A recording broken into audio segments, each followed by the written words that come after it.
నమస్కారం. దేశవ్యాప్తంగా బీజేపీ విజయదుందుబి మోగించడానికి కారణం ఎవరంటే టక్కున ప్రధాని నరేంద్ర మోడీ, అమిత్ షా పేర్లు చెబుతారు. బీజేపీ వ్యూహాల వల్లే వారు గెలుస్తున్నారని అందరూ అనుకుంటారు. కానీ అందులో ఏమాత్రం నిజం లేదని, భారతదేశంలో బీజేపీ ఎదుగుదలకు అసలు కారణం కాంగ్రెస్ పార్టీయే అని ఒక సంచలన నిజం బయటపడింది. ఈ మాటలంటుంది బీజేపీ నేతలు కాదు, సాక్షాత్తు మొన్నటి వరకు కాంగ్రెస్ ను తమ భుజాలపై మోసిన డిఎంకే యువనాయకుడు ఉదయనిధి స్టాలిన్.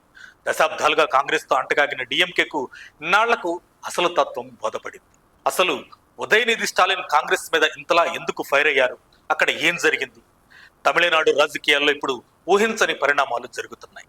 దళపతి విజయ్ స్థాపించిన తమిళిగ వెట్రి కళిగం పార్టీ రాష్ట్రంలో మైనారిటీ ప్రభుత్వాన్ని ఏర్పాటు చేసే దిశగా పావులు కదుపుతోంది. సరిగ్గా ఇక్కడే కాంగ్రెస్ పార్టీ డిఎంకేకు కోలుకోలని వెన్నుపోటు పొడిచింది. నిన్నటి అసెంబ్లీ ఎన్నికల్లో కాంగ్రెస్ పార్టీకి చెందిన 5 ఎమ్మెల్యేలు గెలవడానికి రాత్రింబవళ్లు కష్టపడింది డిఎంకే కార్యకర్తలే.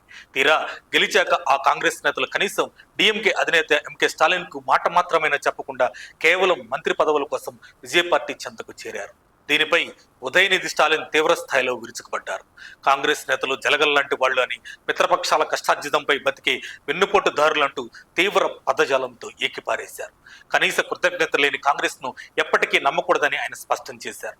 కేవలం కాంగ్రెస్ మాత్రమే కాదు, దశాబ్దాలుగా డిఎంకే పంచన చేరిన కమ్యూనిస్టులు, వీసీకే, ఐయుఎంఎల్ పార్టీలు కూడా విజయ్ కేబినెట్ లో భాగం కావడాన్ని ఉదయనిధి స్టాలిన్ తీవ్రంగా తప్పుబట్టారు. సరిగ్గా ఈ వెన్నుపోటునే డిఎంకేకు జాతీయ రాజకీయాల అసలు ముఖ్యచిత్రం అర్థమైంది. భారతదేశ వ్యాప్తంగా బీజేపీకి కాంగ్రెస్ ఎందుకు ప్రత్యామ్నాయం కాలేకపోతుందో ఉదయనిధికి క్లారిటీ వచ్చేసింది. కాంగ్రెస్ పార్టీకి సొంతగా బలం లేదు, పోరాడే సత్తా లేదు. కేవలం ప్రాంతీయ పార్టీల భుజాలెక్కి గెలవడం, ఆ తర్వాత పదవుల కోసం వారిని వెన్నుపోటు పొడవడం కాంగ్రెస్ కు అలవాటుగా మారిపోయిందని ఆయన పరోక్షంగా కుండబద్దలు కొట్టారు.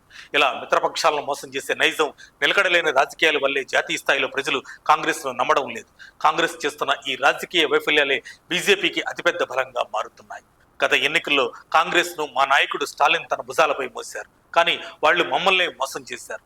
అతి త్వరలోనే వారికి తమిళనాడు ప్రజలు తగిన గుణపాఠం చెబుతారని ఉదయనిధి హెచ్చరించారు. మొత్తానికి కాంగ్రెస్ స్వయంకృతాపరాధాలే బీజేపీకి అతిపెద్ద బలమని డిఎంకే గుర్తించింది. మరి కాంగ్రెస్ వెన్నుపోటు రాజకీయాలపై ఉదయనిధి స్టాలిన్ వ్యాఖ్యలపై మీ అభిప్రాయం ఏంటో కామెంట్స్ లో చెప్పండి.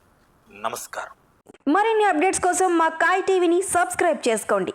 మా వీడియో కనుక మీకు నచ్చినట్లయితే లైక్ చేయండి, షేర్ చేయండి. మీ విలువైన అభిప్రాయాలను కామెంట్ బాక్స్లో తెలియజేయండి.